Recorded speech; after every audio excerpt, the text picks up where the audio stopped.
Continue చేద్దామా? 2 నిమిషాలు wait చేద్దామా? ఓకే.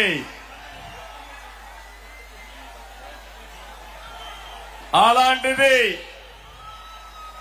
మొన్న జరిగిన ఎన్నికల్లో ఒక హిస్టారికల్ ఎన్నికలు జరిగాయి. మన చిత్తూరు పార్లమెంటు చూస్తే 7 అసెంబ్లీలకు 7 గెలిపించి తిరుగులేని మెజారిటీ ఇచ్చారు మీరందరూ.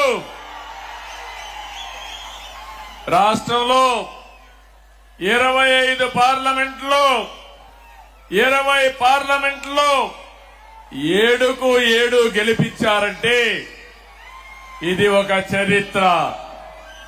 25 పార్లమెంట్లకి 21 పార్లమెంట్లు గెలిపించారు.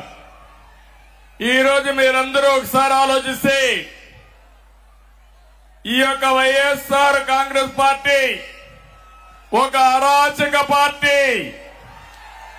అలాంటి పార్టీని ఇంటికి పంపించడానికి తెలుగుదేశం, జనసేన, బీజేపీ జట్టు కట్టాం. 4 పార్టీలు కలిసి పోరాడాం.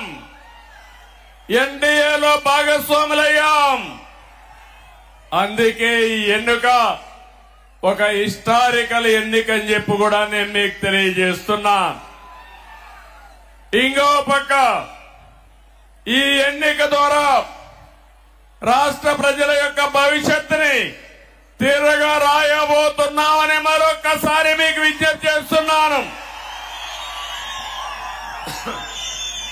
ఎప్పుడు కూడా నా రాజకీయానికి కుప్పం నియోజకవర్గం ఒక ప్రయోగశాల. ఇక్కడ మొట్టమొదటి ఒక కార్యక్రమాన్ని ప్రారంభించి ఆ రోజు సమైక్య ఆంధ్రప్రదేశ్ లో, తర్వాత నవ్య ఆంధ్రప్రదేశ్ లో అమలు చేశాం. ఈ రోజు కూడా మళ్లీ మీ అందరికీ హామీ ఇస్తున్నా. ఈసారి మీరు ఒక్కసారి ఆలోచిస్తే మనం ఎంపిక చేసిన ఎమ్మెల్యే అభ్యర్థులు చాలా బాగా చదువుకున్న అభ్యర్థులను పెట్టాం. యువతను తీసుకొచ్చాం. బడుగు బలహీన వర్గాలు తీసుకొచ్చాం. మహిళలకు ప్రాధాన్యత ఇచ్చాం. నిన్న కూడా మీరు చూస్తే నేను కేబినెట్ లో 17 మంది కొత్త వాళ్ళని మొదటిసారిగా మినిస్టర్లు చేసుకున్నాం. 7 మంది అయితే మొదటిసారి ఎమ్మెల్యేలు, మొదటిసారి